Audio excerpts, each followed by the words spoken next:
So today I got my Sideshow Collectibles 1/6 scale Ashley Williams, or just Ash, from Evil Dead 2. One of my favourite films of all time. Watched it when I was about 10, and I just loved it for its fantastic blend of horror and comedy, and one-liners from the fantastic Bruce Campbell.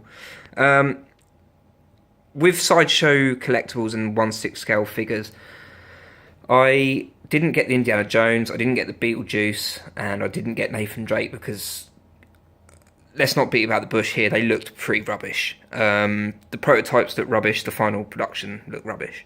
And basing my opinion on that, on this figure, I kind of thought I'd skip it. So I didn't order it at all.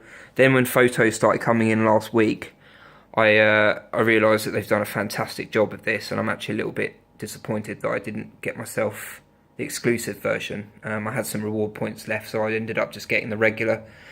So I don't have the possessed hand, which is unfortunate, but I might just make one out of another figure, or buy one off eBay that's zombified and paint it up myself.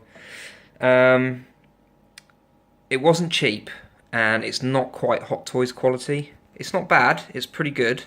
The paintwork's pretty nice, as you can see on Bruce. Pretty good lightness. It does have an almost sort of cartoony look to it, in my opinion. Try and get it focused, that's better. The box is quite nice. It comes in a slipcase, not slipcase, sorry, in a shoebox style box with just a shot from the prototype from Sideshow's website on the front with Evil Dead 2 written down there, and then a close-up of the face on the back. They've actually hit the prototype in the final product pretty well, actually. It's pretty close. The paintwork is really nice. The body actually feels really sturdy. It doesn't feel flimsy at all. The fang on the chest is a little bit strange. That doesn't really bother me. It's part and parcel with these figures. You're going to get joints.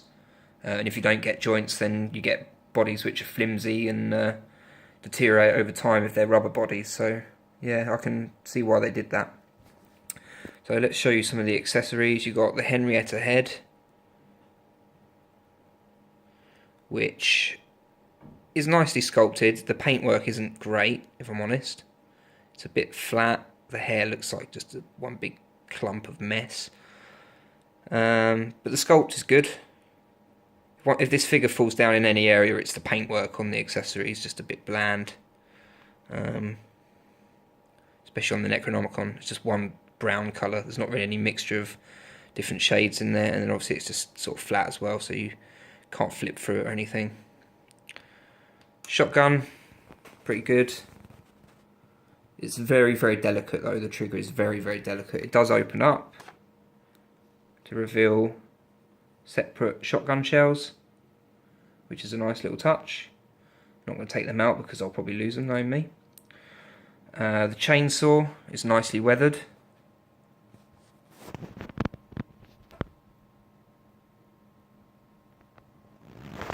And I think, I'm not sure if the blade's metal or not, it feels like metal. It could be, I don't know. But that's pretty cool. It's got the catch which he uses to start the chainsaw up with in the movie. Obviously he's only got one hand, and that hand he's usually got a shotgun, so it's a bit difficult to use a shotgun and start the chainsaw. The trousers are really, really nicely done, nicely weathered. It's got a rip down there. I've futzed this quite a bit out of the box as well. I have sort of played around with the shirt and everything to try and get it looking a bit more natural. The head, I think the head is a bit oversized on this, if I'm honest, a little bit. But in terms of lightness, it's pretty good. And so I'm just trying to get it focused there. There you go. Nice battle damage scars, cuts around his face.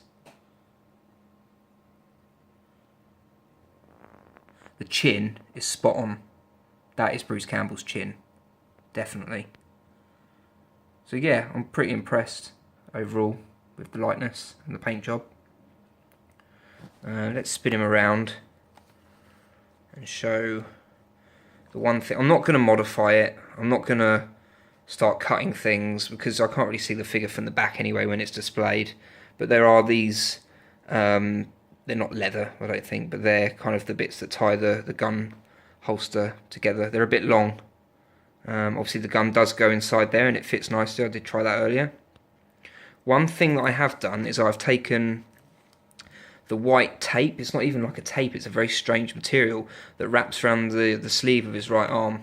In the film, he does bandage the end of the arm, but then he wraps duct tape around it. But when he puts his arm into the chainsaw, you don't actually see any of that duct tape. So you can see a little bit of it there, but it pretty much goes into the inside the chainsaw. Got some nice sort of blood details on his body. And down here he's got some cuts as well. That looks pretty good. So yeah, overall, pretty impressed. Let me just show you the other hands that he comes with. He comes with a closed fist. He's punching Henrietta in the face. He's got an open left palm, which you can hold the Necronomicon in, and a punching fist. Actually, no, that's the punching fist. I don't know what the other one was. And it comes with a stand. It does have lettering on it, but the video is not picking it up at all. And to be honest, you can barely see it with the naked eye as well. So doesn't really bother me. I do kind of think, why did they bother putting it in there if you can't see it? But yeah, overall, pretty impressed with this figure. I'm just going to put him in my detail under some different lighting, and I'll show him under a different pose. I'll be back shortly. So here he is inside my my cabinet with some blue lighting, looking pretty awesome. Slightly different pose.